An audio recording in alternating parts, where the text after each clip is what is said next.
Hello and welcome to Too Far Tech.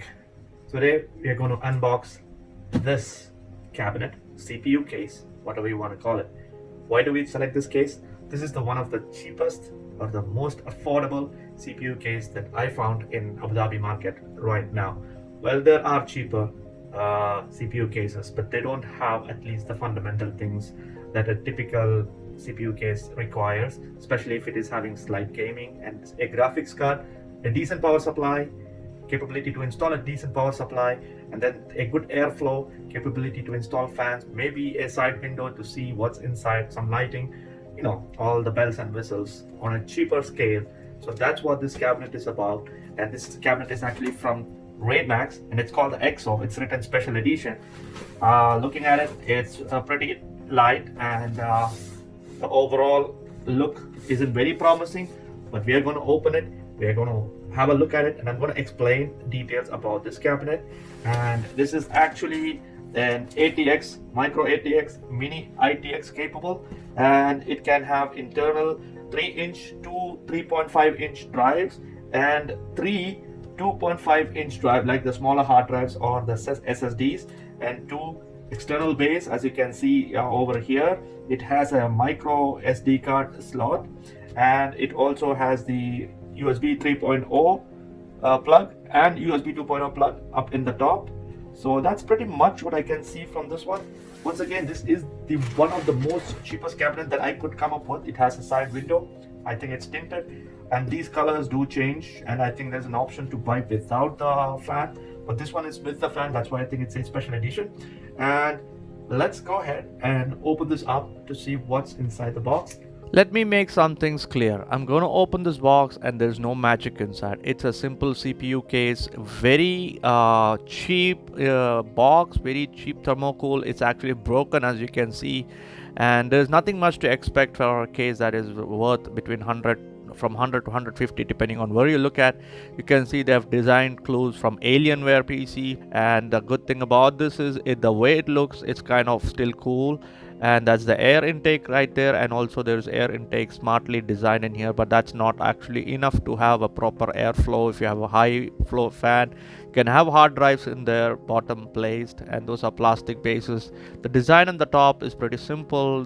You have the USB 3.0, the headphone, and the USB 2.0, and there is no markings or anything, and there's no fan in the top, or there is no space to have fan in the top. So there is a panel missing there, and those panels are removable, and so I'm not really impressed with this one. And of course they have got thumb screws. You can remove those stickers, and the front panel, there's a chance if you can pull it out by mistake if you're going to fetch it by the front. And then we have the rear fan, which is really poor and pathetic. It's an 80 fan for this case, which means the best you can have is probably the basic card does not require any extra power. So that's the plastic panel, and the plastic glass panel. And it's what is really important for me when you work in a cheap case is the sharp edges that might be present in the case.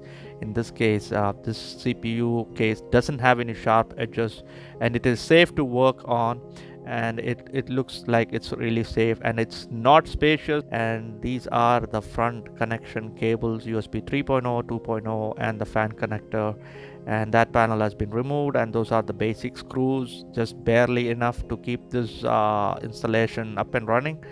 Those again don't have any sharp edges and points. So next I'm going to show you the hard drive installations can be possible, the possible locations.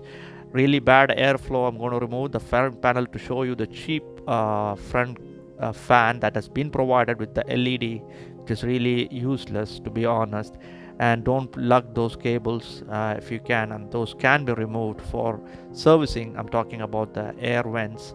That you can remove it for cleaning. It looks pretty cool, and I wouldn't go about pulling those cables. So that's pretty much when it comes to the case. You can have an extra fan. Actually, I would suggest to replace both the fans with a better airflow fan for this case if you want a decent cooling. So that's pretty much, and then we can see once it's installed with the whole setup in the case, the whole case fills up, and there's no space for even a proper cable management. So if it is just for a personal use, you have a very basic setup, it's more than enough. That's what I can say from the case. Bad airflow. Now, what do you think of this cabinet after seeing all this? Is this one of the best cabinet? Of course not. It's one of good cabinet? Again, no. But for me, the most crucial part in this cabinet, the most special thing I found is it's really cheap. The availability, it's kind of, not very sure because I sometimes it's not available. I have used few of these. For me, the most important as an installer is to make sure I don't get cuts on my hand while working inside the cabinet, because typically I work in cabinet and I get my hand cut when I'm trying to do some cable ties or trying to pull some wires. All the edges have been rounded off or sawed off. Sanded off, so it doesn't have sharp edges. One of the most important thing.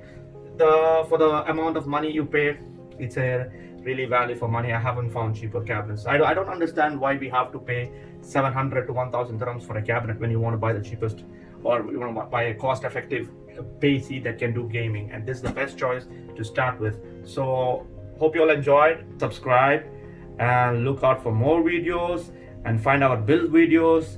So thank you for watching. You have a wonderful day.